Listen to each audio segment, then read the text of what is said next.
Clear and good. Welcome to the Legit Podcast, Mechelle Salley. How are you? Okay, how about yourself? I'm good. Thank you. Thank you for asking. I am happy to have you here to have this conversation with you, um, and to just pick your brain and your expertise. I'm so excited. Yeah. Mechelle Salley received her Master's of Arts in Counseling Psychology at the University of Denver. I actually met Mechelle in the Potter's House of Denver, in Denver here, on this campus, and we just kick it off, and it's been amazing. Our conversations have been funny all over the place. She's a mental health professional, virtual coach, author, educator, consultant, and a proud member of Delta Sigma Theta sorority. She serves in the community by guiding organizations and individuals of all ages, expanding their social and emotional capacity by practicing radical self-care. That's amazing, Michelle. We call her Michelle. So if I say that, I'm so not used to calling you Michelle, sorry. But if I say Michelle, then this is why. um, That is fine, I guess. That is fine. yeah, that's amazing. Radical self-care, I feel like it's not something that we talk about often. I feel like everybody's always like on a hamster wheel, on cruise control, ready to go. And we really don't take time to take care of ourselves. I guess my first question to you is how did you really hone in on, like, specifically radical self-care? Um, yeah, so how I specifically started focusing on that as with clients. So as my years being working with different types of clients, what we look at first, like almost as a basis, is one of the bases is actually what does your self-care practice look like? So before we go into any deep trauma, before we go into unforgiveness, anything else, we look at your self-care practices, your coping mechanisms, your support. What does your support look like? And start building that up. As we are also connecting, we're talking about trauma and other things your other goals you're trying to focus on. And so that's why I came with self-care. So now I'm looking at doing more, and then what does radical self-care look like? For some people, or especially with this, the legit self-care, because it really is looking at, like, are we looking at just having, some people think, oh, I go on vacation once a year, or I may get a massage here or there. But when we talk about radical self-care, we're looking at what is your daily practice, um, of you mentally, emotionally, socially, spiritually, and physically. What does that look like? What do you want that to look like? What are your goals in that? What have you tried? Has it been successful? What else are you willing to try and incorporate and schedule in your daily life? Okay. So, in 2020, I just feel like that's really like what self-care looks like. Once a year, I'm just gonna go here with my family and we're gonna hang out. But especially in this season, what are the processes with daily self-care? What kind of processes really help? Yeah. Yeah, different types of things depending on that. It looks, especially with now going everything going on in the world, really taking a time. What that first looks like is a mindset of choosing yourself first, taking care of you first. 'Cause I know everyone's lives, we have family and friends and coworkers and different things going on. With, some people are in school, some people are educators. So thinking about that, shifting your mind of being everything to everyone all the time, thinking about how can you take time for you, and what that looks like, and what do you want that to look like. Right. So it's something that's like tailored and customized to the individual, basically. Okay, now I want to shift into anxiety. Um, Growing up, like my background, this is not a vocabulary that we use. It's just being in, in school and in spaces, and this has really come up. And I'm like, yeah, it's a thing across board, no matter who you are. It's definitely something that everybody deals with.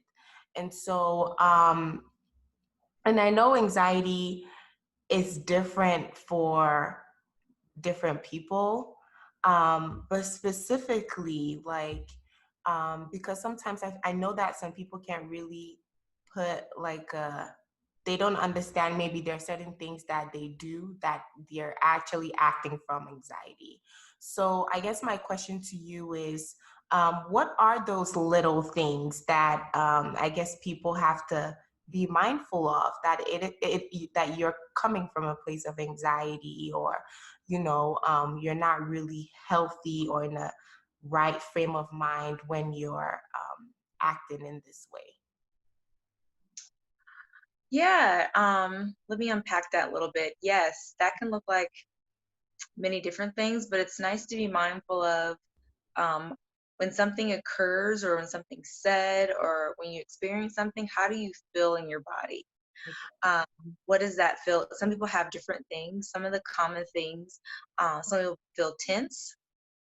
Some people's breathing either increases. Some people stop breathing for periods of time, which is, quite dangerous, of course. So we need to breathe.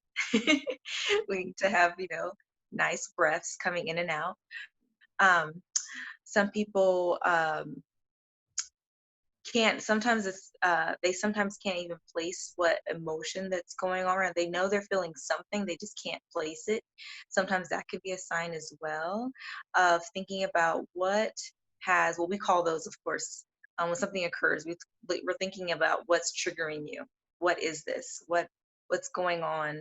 um, did you hear something, say something? Was that a certain person you're around? Some people can, you can, sometimes people can walk into a space and start feeling a different type of way, um, just within the spaces they go into, different thoughts that may come up. So being mindful of how do you feel in your body, and then how, as well as when things aren't happening, just on normal time, but how do you feel when that's happening? You're just, chilling, watching TV, eating healthy snacks, hopefully, but eating snacks.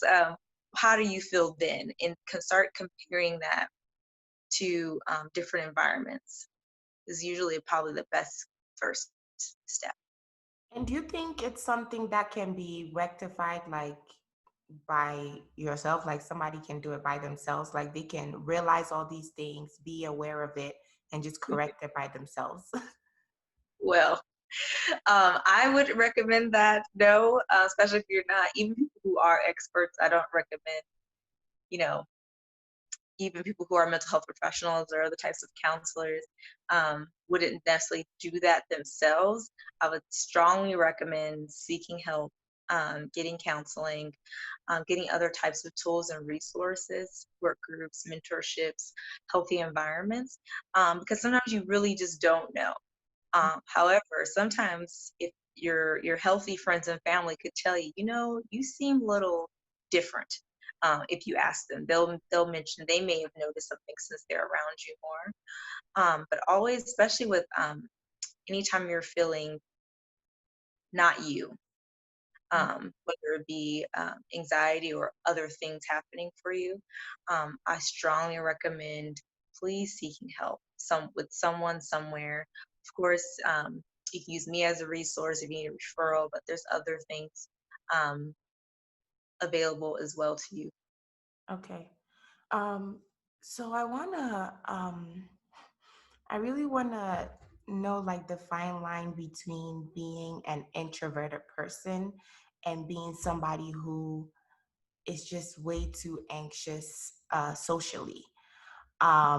Because I did get like a question or like a scenario where this person would go into, spaces, and she said 90% of the time she worries about stairs, or even, you know conversation, like just tries to retreat from the situation. And a lot of people just say, oh, I'm just an introvert, but when is it like, yeah, you're just an introvert versus nah, you actually have like social anxiety? That's a good question. I never quite thought of it that way, but really thinking about it of the why behind it. Okay. Why do you feel comfortable in certain things? Why do stairs bother you? And then I also look at what are you saying to yourself when this happens. So what are you thinking? What are you saying to yourself? Um, and how is this impacting your daily life? And Mhm. so I know what you mean. Some people are shy. There's different spectrums with the introvert as well as extrovert. Both have separate spectrums. And people can roll in any of those things. But really looking up, why do I feel this way? Why do I'm thinking this way? Um, yeah, starting with that first. But with that particular person that you described, and they said 90% of the time is what they're thinking and feeling, I would strongly suggest talking to someone, Mhm. getting looking at your insurance, connecting with, we talked about, we both go to the Potter's house. There is a wellness ministry, connect with them, other resources, because something else may be going on for you. And why not just check in with the person just to make sure? Okay. And sometimes, people say they take like deep breaths. I know a lot of activities like tapping and taking deep breaths and calming down. I just feel like how much does that like, how much does that help? Like, does it really help? This person actually said it that the deep breaths don't help. So like with those kind of activities that or little things that they give counselors give for us to just like try and see if that helps. Um, yeah, how much does it help? Does it basically depend on the person or the situation? Yes. So what I do, I normally wouldn't give clients just one thing to do. I would say these are some options that I have found to be effective. Which ones would you like to try on? Because not everything is going to work for everybody in all circumstances. And then also, depending on what that means, and I also like to practice with people what that skill looks like. Because some people are like, well, I took deep breaths. I'm like, did you? Or were you screaming and breathing at the same time? That's not the same thing. It's just not the same thing. You took a deep breath to scream, or did you actually take a deep breath like it's just how did that look for you? Oh. Um, and so I like to practice with people so they can see, as well as some people may like, well, that was really good, or some people like, well, that wasn't helpful because some of my clients said it wasn't helpful because um, they weren't ready to just have the voices in their heads because that was magnified when they were breathing with your eyes closed. Oh. Um, so that told me something more that was going on. And a deep breath can't help those things. You know what I'm talking about? It's Yeah. that's not where we could start. There's other things that deep breaths probably will help that person, but we probably need to address those thoughts and what's going on with those thoughts first. Um, and so, yeah, would you like to try this with me? The deep breaths? Oh, yeah, sure. Yes. On the Um, app. so Yeah. there's different kinds. There's different kinds of deep breathing or breathing exercises we do and give to clients. But I guess one of the basic things is let's breathe in our nose 3 times and then breathe out our mouth 3 times. Okay. You want to try? We could try it just doing one, and then we'll increase to 3. Is that cool? Yeah. Okay, ready? So breathe in, then breathe out. Breathe in,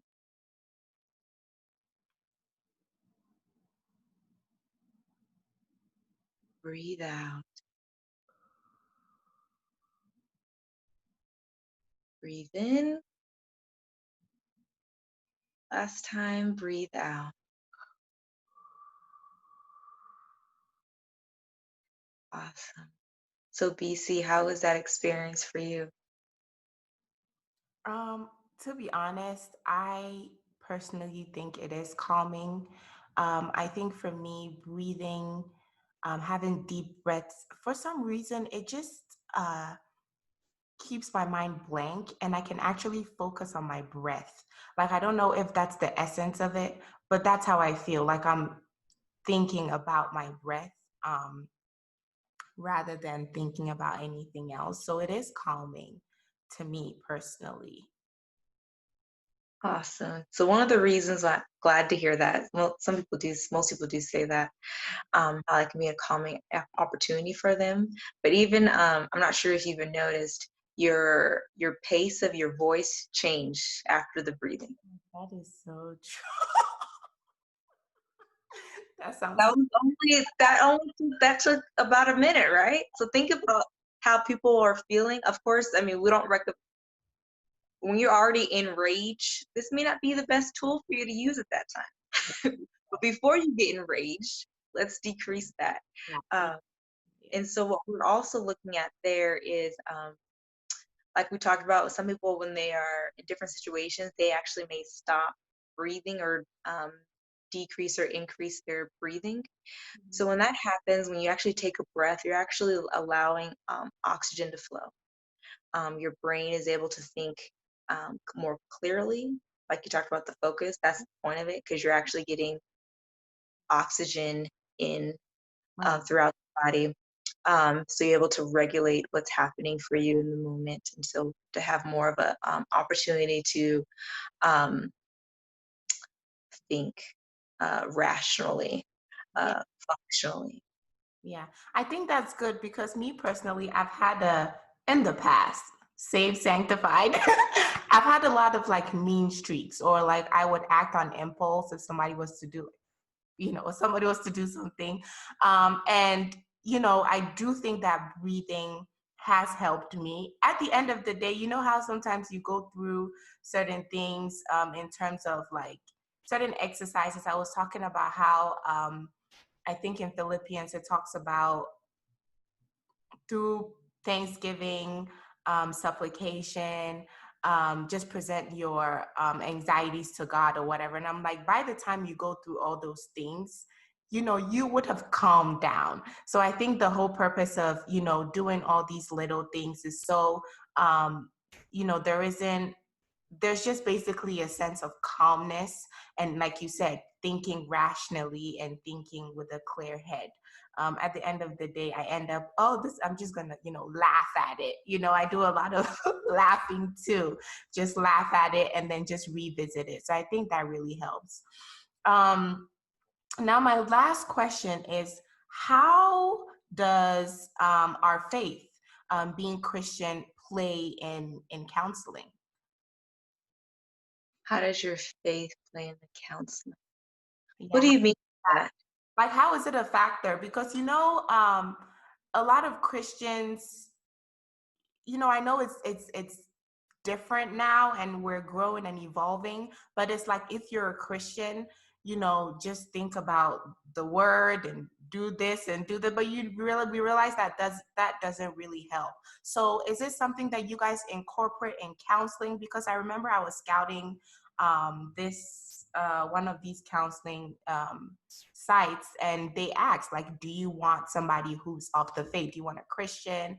And those things. So how does it really, obviously I didn't go through it, so I don't know. So, but like, how is it factored into, maybe somebody's counseling session? Yes, it can play as big or small of a role people like. Okay. Um, and so when I was an intern at the church, some people would want us to open and close in prayer, which obviously, the university I went to, that's not something that we did or would have normally. I would say, like, normally we would open and close in prayer with our client. But some people prefer that. And if that works for you, this is your time. How would you like to spend the time with us today? So some people felt more comfortable doing that. And of course, going back to what we talked about, radical self-care, spirituality is a part of your self-care. Um, it it's not the only part. I think that's sometimes the issue. Right. Some people forget that that's not it. God came and died for us to live life and life more abundantly. What does that look like physically, Mm, mentally, emotionally, socially, especially now? People are, having to social distance. What does that, how are we connecting with people? Um, so it's not just, oh, I'll pray about it. Um, and also, faith without works is dead. What are you praying for? come on. What are you praying for? What are you doing? Well, and then, just there's so many things about casting your cares upon the Lord. He will, of course, take care of you. That's true. That's true. And then walking that out. Yeah. Um, walking it out, Mhm. seeking help. Um, what does that look like for you? It's something I was talking to someone the other day, similar question. And I really was breaking it down as the example of Jesus asking one of the people that he ended up healing. He asked them, "Do you want to be healed?" And so when I'm sitting in front of clients or anyone really, the question is, do you want to be healed? And what does that look like? And for that particular person, does that look like, coming out of your comfort zone? Does that look like talking to a professional? Does that look like going to the doctor? Does that look like changing your lifestyle? Does it look like taking medication? So do you want to be healed? Because God is in all of that. All these things, God works through us. Absolutely. Um, so there's a lot of different things with that, but hopefully that answers your question. No, yeah, it really does. I really think about the word of God and God himself, in Jesus, as just basically, like you said, so we can have life and have it more abundantly. But what we get lost in, I was reading this book, Resolution for Women, by Priscilla Shire. And she was talking about how there's difference between having faith and being faithful. Now, usually we all get stuck in having faith, but we're not faithful to the faith that we do have. And so it's very important that we learn how to take the word and apply it. I know there's a verse in Psalm 144, I believe, and it talks about how God has trained our hands for war and our fingers for battle. And basically, all these things really are the tools and the weapons, and you know, like different situations, different phases, different seasons for what we need to apply. But it always has to do with applying. We can't just leave it up in the air like that. And of course, there's times where we just have to like really sit and just wait to hear from the Lord. There's times for that, but there's also times where faith without works is definitely dead. So thank you so much, Mechelle. So before we actually end off, I really want to get to know you more. The legit gang would love to know you more. I know that you have a different or a tailored diet or eating lifestyle. Do you want to tell us a little bit about that? Oh, shit. Okay, I can. Um, sure. Because of different things happening, I was actually in a car accident a couple years ago. And so since then, drastically changed my eating habits. So definitely wouldn't recommend it unless you're talking with your doctor and what have you. But yeah, so right now I'm vegan and gluten free. I hoped to, I may be vegan forever, or it may just be for a period of time. So looking at different things regarding that. So very much focusing on, especially after that, focusing on my own self-care, what that looked like for me at that time, having to increase it and exercise. So after this, I'm going on my walk and exercise and getting out in fresh air with my mask on, of course. Um, but yeah, that's what my current food looks like. That's amazing. Thank you for sharing. So, you talked about how, people would say, I take a vacation once a year, and all that good stuff when it comes to self-care. What about you? Do you take vacations once a year or more than that? What does vacation look like to you?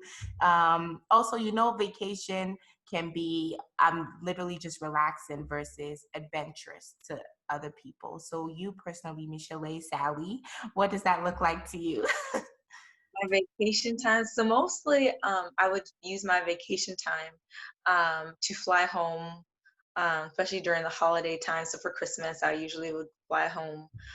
This year, of course, I am not flying anywhere, but hopefully we'll be able to do something through Zoom for the holidays.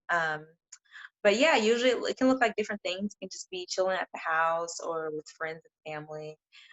It could look like, going on adventures. I do like, as well as, our age, many of my friends are getting married and having going to baby showers. So I use that time, but also for vacation. So we can go on different adventures or what have you. But usually after my, vacation travel time, I usually have a couple days just to be home and um, literally unpack, but also unpack the time and relax. Usually after, so I do both. After my vacation, I usually have a staycation just to recuperate and prepare for the upcoming weeks. Got you. And my last question would be, what is one thing that, I guess, a fun fact that just, speaking to you on the onset, nobody would ever know about you? Oh, a fun fact that I would want to share um, that most people do not know about me off the onset. I guess that I enjoy watching cartoons. I guess that's a fun fact most people don't know. They're like, "Oh, you're just so serious all the time." But no, I like to just watch cartoons. My Saturday morning, I like to have cereal and watch cartoons like I was a little kid, even though it's a healthier cereal now. But that's I can actually see that. So it's, I don't know. Yeah, but yeah, okay, thank you. So Michelle's first virtual course will be launching this fall. She created a virtual course that helps individuals become their best self. And this includes like holistically, mentally, emotionally, socially, spiritually, and physically for themselves, their families, and the community. And I love that because when we're healthy ourselves, like we have to put on our own oxygen mask, then we can be healthy for our families and the communities we find ourselves in, guiding them to be more impactful and in less time, increasing quality time with family, friends, and overall joy in just 4 weeks. And that has to do with the course.